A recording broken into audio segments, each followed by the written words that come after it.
अब देखना शुरू कर चुके हैं चावड़ी पाठशाला। आज कवर करने वाले हम अगस्त माह के इम्पोर्टेंट दिन और दिवसों को। सबसे पहले बात करते हैं 1 अगस्त की। तो 1 अगस्त को मनाया जाता है आपका राष्ट्रीय पर्वतीय पर्वतारोहण दिवस, या इसको आंग्ल भाषा में बोलें तो नेशनल माउंटेन क्लाइंबिंग डे। ये 1 अगस्त को क्यों मनाया जाता है? 1 अगस्त को इसलिए मनाया जाता है क्योंकि 2 अमेरिकी नागरिक थे, एक बॉबी मैथ्यूज और उसके कुछ दोस्त, उसका नाम जोस मैगडेन। उन्होंने न्यूयॉर्क राज्य में एक पर्वत श्रेणी है, उस पर्वत श्रेणी की 46 उच्च चोटियों पर चढ़ाई की थी, और जो 46वीं जो चोटी थी उस पर जिस दिन चढ़ाई की थी उस दिन 1 अगस्त था। इसीलिए 1 अगस्त को हम राष्ट्रीय पर्वतीय पर्वतारोहण दिवस मनाते हैं। अगस्त माह का अगला इम्पोर्टेंट दिन है 6 अगस्त। 6 अगस्त को हम जानते हैं हिरोशिमा डे के नाम से। हिरोशिमा जापान का एक शहर है, और इस जापानी शहर पर द्वितीय विश्व युद्ध के दौरान 6 अगस्त 1945 को अमेरिका ने परमाणु हमला किया था, और इसी हमले के संदर्भ में हम 6 अगस्त को हिरोशिमा डे के नाम से जानते हैं। अमेरिका ने जापान के 2 शहरों पर परमाणु हमला किया था, और 2 अलग अलग दिन पे किया था। 6 अगस्त को किया था हिरोशिमा शहर पर, और 9 अगस्त को किया था नागासाकी शहर पर। तो उन दोनों दिवसों को याद करने के लिए हम 6 अगस्त को हिरोशिमा डे और 9 अगस्त को नागासाकी दिवस के नाम से जानते हैं। और ये जो बम जो गिराए थे, उन बमों का भी उन्होंने कुछ कोड वर्ड रखा था। उन कोड वर्ड का नाम था, जो 6 अगस्त जो हिरोशिमा पे गिराया था उसका नाम था लिटिल बॉय, और जो 9 अगस्त जो नागासाकी पे गिराया था उसका नाम रखा था उन्होंने फैट मैन। अब आपको ये याद कैसे रहेगा? बहुत लोगों को ये तो पता था 6 अगस्त और 9 अगस्त को अमेरिका ने जापान में परमाणु हमला किया था, और ये भी पता है कि नागासाकी और हिरोशिमा में किया था, लेकिन लोग कंफ्यूज होते हैं कि 6 अगस्त के दिन कहाँ पे किया था और 9 अगस्त के दिन कहाँ पे किया था। दूसरा कंफ्यूज ये रहता है कि जो बम है वो लिटिल बॉय कहाँ गिराया था और फैट मैन कहाँ गिराया था। तो उसके लिए आप हल्की सी छोटी सी मैं आपको ट्रिक सी बता देता हूँ, शायद आपको ये चीज़ पसंद आए और आपको मेमोराइज करने में सहायक हो। तो 2 शहर 6 अगस्त और 9 अगस्त ये आपको याद रहेंगे। 6 और 9 मोस्टली लोगों को याद है। नागासाकी, हिरोशिमा ये भी लोगों को याद है। अब कन्फ्यूज होता है कि 6 अगस्त को हिरोशिमा में गिराया कि 6 अगस्त को नागासाकी में गिराया, या दूसरा मैं बोलूं कि 9 अगस्त को हिरोशिमा में गिराया या 9 अगस्त को नागासाकी में गिराया। तो आपको थोड़ा सा याद करने के लिए बता देता हूं कि 9 अगस्त नागासाकी, 9 अगस्त 9 ना, तो 9 नाग से आप रिलेट करना और 9 अगस्त को ले जाना नागासाकी। अब बचती है 6 अगस्त और एक शहर बचता है हमारा हिरोशिमा। तो सिंपल है, अब आपको याद हो जाएगा कि 6 अगस्त को कहाँ गिराया, हिरोशिमा में गिराया, और 9 अगस्त को कहाँ गिराया, नागासाकी में गिराया। अब कंफ्यूजन आता है कि लिटिल बॉय कहाँ गिराया और फैट मैन कहाँ गिराया। तो अब आपको इसके लिए मैं बता दूं 6 अगस्त और 9 अगस्त में पहली डेट कौन सी आ रही है? 6 अगस्त, यानी 6 छोटा है, 9 बड़ा है। तो जो छोटा है वहाँ छोटी चीज़ गिराई जाएगी, और जो बड़ा है वहाँ मोटी चीज़ गिराई जाएगी। तो इसीलिए 6 अगस्त को कौन सा गिराया? लिटिल बॉय, लिटिल यानी कि छोटा बॉय, तो छोटे में छोटी चीज़ और बड़े में बड़ी चीज़, बड़ा यानी कि 9 अगस्त। और इधर बम का नाम क्या है? फैट मैन, यानी कि जो पहले लड़का है वो छोटा है तो वहाँ बॉय है, और जो बड़ा है और उसका नाम कर दिया मैन। तो 6 अगस्त को कौन सा गिराया? Little boy. 9 अगस्त को कौन सा गिराया? Fat man. शायद आपको याद करने में सहायक होगा। अब चलते हैं आगे अगले दिवस के बारे में, वो है 7 अगस्त। 7 अगस्त को मनाते हैं हम, रिसेंटली दिवस है, इम्पोर्टेंट दिवस है, नेशनल हैंडलूम डे। अगर इसको हिंदी में बोलें तो राष्ट्रीय हथकरघा दिवस। मैं इम्पोर्टेंट किस लिए बोल रहा हूँ? इम्पोर्टेंट इसलिए क्योंकि इस नेशनल हैंडलूम डे का जिक्र प्रधानमंत्री मोदी ने लास्ट जो रिसेंटली आपका जो उनका जो मन की बात होती है मई के महीने में, सॉरी इसमें जुलाई के महीने में, उसमें नेशनल हैंडलूम डे का जिक्र भी किया था, और आजकल इसका काफ़ी चलन भी है। आत्मनिर्भर भारत मिशन के अंतर्गत बुनकरों को बढ़ावा देने के लिए नेशनल हैंडलूम डे काफ़ी इंपॉर्टेंट हो जाता है, क्योंकि आजकल आपको पता ही है आत्मनिर्भर भारत प्रधानमंत्री जी का बहुत बड़ा मिशन है, और इस मिशन को सफल बनाने के लिए जितने भी कदम हो सकते हैं उसको भारत सरकार जरूर उठाएगी।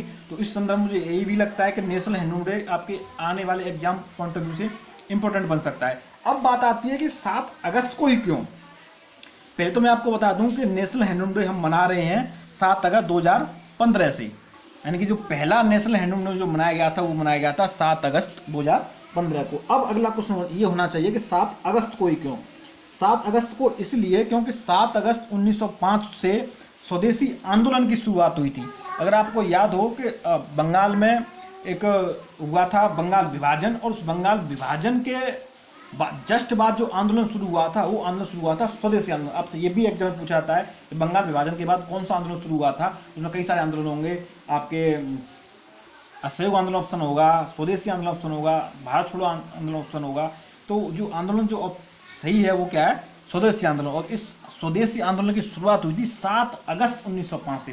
तो इसी 7 अगस्त को इम्पोर्टेंट बनाने के लिए, 7 अगस्त को याद रखने के लिए, 7 अगस्त के महत्व को बढ़ाने के लिए भारत सरकार जो नरेंद्र मोदी की अगुवाई में काम कर रही है, उसने 7 अगस्त को ही नेशनल हैंडलूम डे या राष्ट्रीय हथकरघा दिवस मनाने का निर्णय लिया है। तो आपसे प्रश्न घुमा के ही पूछा जा सकता है कि 7 अगस्त को ही नेशनल हैंडलूम डे क्यों मनाते हैं, क्योंकि उसमें ऑप्शन होगा क्योंकि इस दिन स्वदेशी आंदोलन की शुरुआत हुई थी, इस दिन भारत छोड़ो आंदोलन की शुरुआत हुई थी, इस दिन असहयोग आंदोलन की शुरुआत हुई थी, या जो भी आंदोलन की शुरुआत हुई थी, कुल मिला के आपको दिमाग में रखना है इस दिन स्वदेशी आंदोलन की शुरुआत हुई थी। इसलिए 7 अगस्त को हम मनाते हैं नेशनल हैंडलूम डे या राष्ट्रीय हथकरघा दिवस।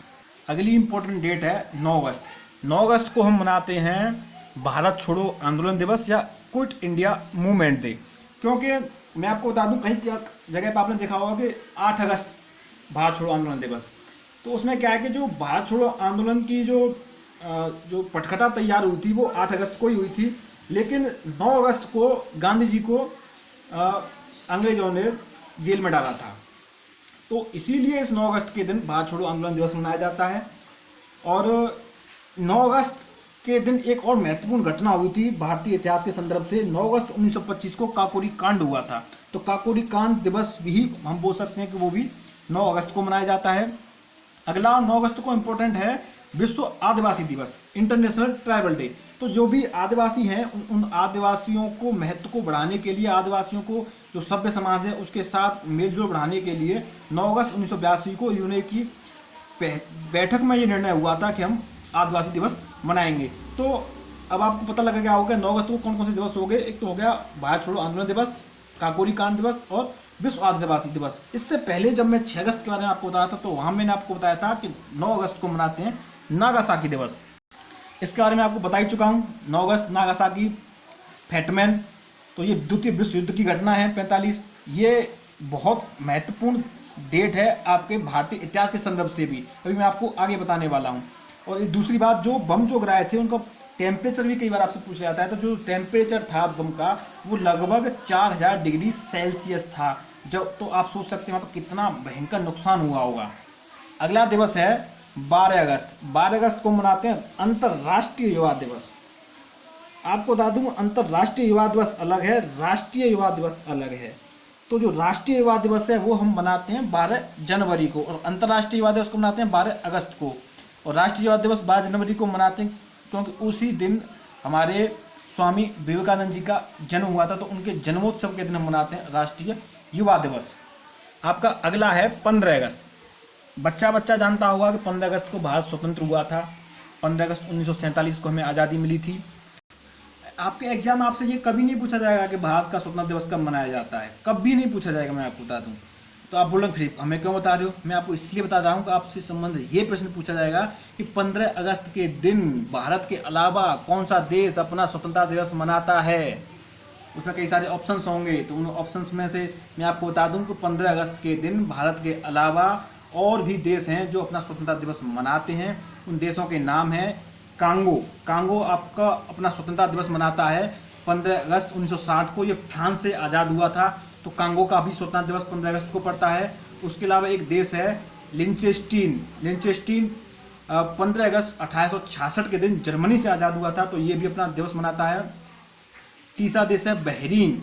बहरीन 15 अगस्त 1971 को ब्रिटेन से आज़ाद हुआ था, तो ये भी उसी दिन अपना स्वतंत्रता दिवस मनाता है। और 2 देश उत्तर कोरिया और दक्षिण कोरिया, ये इम्पोर्टेंट है। ये जो दक्षिण कोरिया उत्तर कोरिया में बोल रहा हूँ, ये इनका जो स्वतंत्रता दिवस है उसी वजह से हमारा देश 15 अगस्त को स्वतंत्रता दिवस मनाता है। अब बोलो ऐसा क्यों? आप ऐसे कैसे बोल सकते हो? दक्षिण कोरिया उत्तर कोरिया से हमारा क्या संबंध? दक्षिण कोरिया उत्तर कोरिया से हमारा कोई संबंध ही नहीं है, हम कैसे उनसे आते हैं? तो मैं आपको बता दूं, अभी आपको मैंने 2 मिनट पहले एक कहानी बताई थी कि जापान पे अमेरिका ने हमला किया था 6 अगस्त और 9 अगस्त को, परमाणु हमला। तो उसी हमले का जो परिणाम था कि जो द्वितीय विश्व युद्ध चल रहा था, इसमें जो एशिया के अंदर जापान ने जो कब्जा कर रखा था कोरिया पे, तो उस यानी कि 15 अगस्त के दिन जापान ने पूर्ण रूप में अपने घुटने टेक दिए थे इन राष्ट्रों के खिलाफ। यानी कौन कौन से राष्ट्र थे? एक तरफ थे अमेरिका, ब्रिटेन, फ्रांस, रसिया और चीन, और दूसरी तरफ जो दूरी थी वो थी जर्मनी, इटली और जापान। तो इस जो जापान, जर्मनी और इटली वाली धुरी थी, इन्होंने 15 अगस्त के दिन पूर्ण रूप से द्वितीय विश्व युद्ध हो गया था समाप्त, और अपने जहां जहां इन्होंने कब्जे थे वहां पे कब्जे अपने छोड़ दिए थे। तो जो कब्जे छोड़े थे वो कब्जा उन्होंने कोरिया पर भी कब्जा कर रखा था, तो कोरिया को भी इन्होंने आज़ाद किया था 15 अगस्त 1945 के दिन, और 15 अगस्त 1945 को ही वर्ल्ड वार द्वितीय की हुई थी समाप्ति। या दूसरे शब्दों में हम ये कहें कि 15 अगस्त 1945 के दिन ब्रिटेन की हुई थी जीत द्वितीय विश्व युद्ध के लिए। तो ब्रिटेन इस जीत को सेलिब्रेट करने के लिए, ब्रिटेन इस जीत को मेमोराइज करने के लिए ही उसने 15 अगस्त का दिन चूज किया था भारत की आज़ादी के लिए। इसीलिए जो दस्तावेज जो हस्तांतरित हुए थे वो 15 अगस्त 1947 को ही ब्रिटेन ने किए थे। क्यों? क्योंकि उसने 15 अगस्त 1945 को द्वितीय विश्व युद्ध में जीत हासिल की थी। तो अब आपको ये याद होना चाहिए कि 15 अगस्त के दिन कौन कौन से देश अपना स्वतंत्रता दिवस मनाते हैं? कांगो, लिechtenstein, बहरीन, उत्तर कोरिया और दक्षिण कोरिया। इसके अलावा पाकिस्तान का स्वतंत्रता दिवस कब मनाया जाता है? तो पाकिस्तान का स्वतंत्रता दिवस मनाया जाता है 14 अगस्त को, क्योंकि 14 अगस्त 1947 को इसने अलग स्वतंत्र देश की घोषणा कर दी थी। आपको थोड़ा सा इंटरेस्टिंग फैक्ट ये बता दूं कि आपको पता ही है कि 15 अगस्त के दिन भारत का जो भी तत्कालीन प्रधानमंत्री होते हैं वो दिल्ली के लाल किले से झंडा फहराते हैं। लेकिन एक 15 अगस्त ऐसा था जिस 15 अगस्त के दिन देश के तत्कालीन प्रधानमंत्री ने लाल किले से झंडा नहीं फहराया था। वो दिन था 15 अगस्त 1947 का। आपको जान के अचरज लगेगा, जो पहली बार जो जवाहरलाल नेहरू ने लाल किले पर जो झंडा फहराया था वो फहराया था 16 अगस्त 1947 को। दूसरी इंटरेस्टिंग फैक्ट 15 अगस्त के बारे में या अपनी आज़ादी के बारे में, 15 अगस्त 1947 के दिन भारत और पाकिस्तान की सीमाएं निर्धारित थी ही नहीं, कहाँ भारत है कहाँ पाकिस्तान है। अब आप बोलोगे ये सीमा कब निर्धारित हुई? ये सीमा निर्धारित हुई थी 17 अगस्त 1947 से इफेक्टिव है जो भारत पाकिस्तान की जो सीमा है। उस सीमा का नाम क्या है? Red Cliff.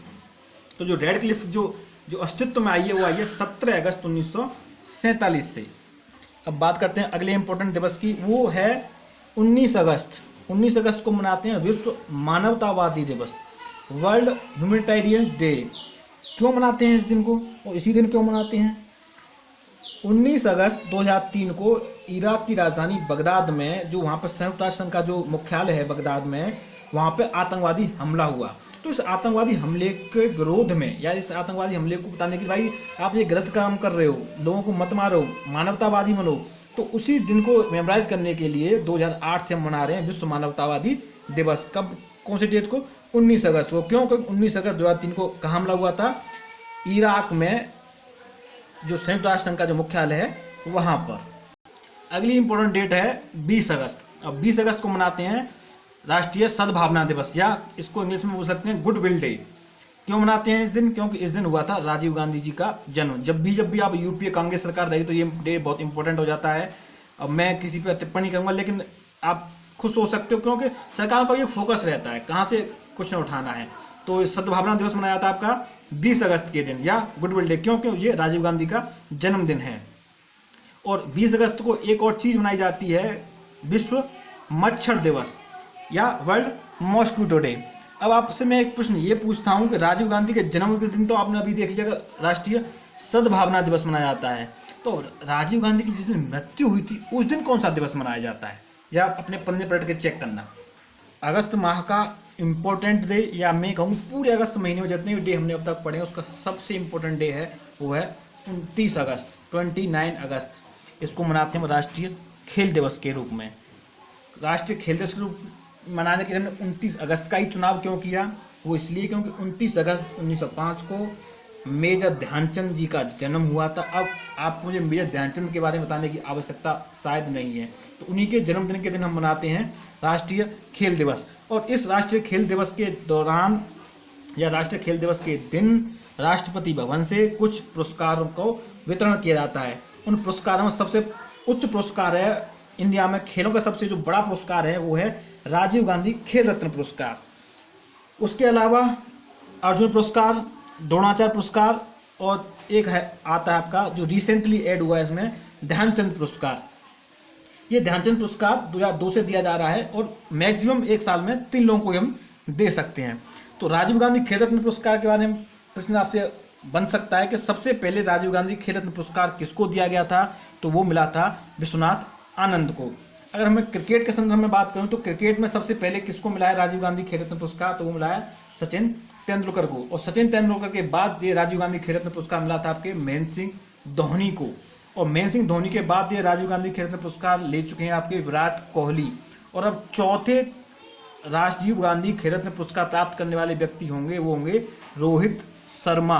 तो केवल 4 ही लोगों, अभी तक केवल 3 को मिला है, लेकिन 29 अगस्त 2020 से ये 4 लोग हो जाएंगे राजीव गांधी खेल रत्न पुरस्कार प्राप्त करने वाले। तो पहला है आपके सचिन तेंदुलकर, महेंद्र सिंह धोनी, विराट कोहली और चौथे रोहित शर्मा।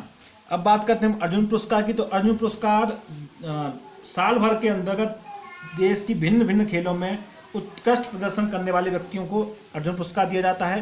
द्रोणाचार्य पुरस्कार मिलता है उनके कोचेज को, जो अच्छे प्रशिक्षक हैं उनको द्रोणाचार्य पुरस्कार दिया जाता है। और ध्यानचंद पुरस्कार है आपका उन लोगों के लिए, ना तो वो खिलाड़ी हैं रिसेंट में, ना ही वो कोचेज हैं, लेकिन फिर भी खेलों को बढ़ावा देने के लिए भिन्न भिन्न तरीकों से लोगों को प्रोत्साहित कर रहे हैं और खेलों को बढ़ावा दे रहे हैं। तो ऐसे लोगों को पुरस्कृत करने के लिए ध्यानचंद पुरस्कार का प्रारंभ किया गया था 2002 से। ये केवल 3 लोगों को मिलता है मैक्सिमम।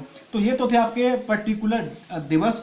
अब इसमें एक जो अगस्त के महीने में एक सप्ताह भी है, 1 से लेकर 7 अगस्त तक का सप्ताह, वो सप्ताह मनाया जाता है विश्व स्तनपान दिवस सप्ताह के रूप में, यानी कि वर्ल्ड ब्रेस्टिंग वीक के रूप में। अब ये क्यों मनाते हैं? ये इसलिए मनाते हैं क्योंकि जो बच्चों को बढ़ावा दिया जाता है कि माएँ अधिक से अधिक बच्चों को स्तनपान कराएं, क्योंकि स्तनपान करने से बच्चों की जो इम्यून पावर है वो ज़्यादा होती है। तो बच्चों में ज़्यादा से ज़्यादा इम्यूनिटी आए, बच्चों में ज़्यादा से ज़्यादा इम्यून पावर विकसित हो। तो इस चीज़ के लिए ये विश्व स्तनपान सप्ताह का स्टार्टिंग की गई थी। इसके अलावा अगस्त में आपने देखा होगा बहुत सारे लोगों आपने चैट मैसेज किया होगा कि हैप्पी फ्रेंडशिप डे, लेकिन आपको ये नहीं पता फ्रेंडशिप डे किस दिन बनता है। बस मैसेज देखा कहाँ फ्रेंडशिप डे, चैट मारा, बस भेज दिया हैप्पी फ्रेंडशिप डे, बहुत सारे दोस्तों के फोटो लगाए और भेज दिए। आपको एक डेट नहीं पता होगा। मैं आपको बता दूं कि जो अगस्त महीने का जो फर्स्ट जो संडे पड़ता है उस दिन आप मनाते हैं विश्व फ्रेंडशिप डे।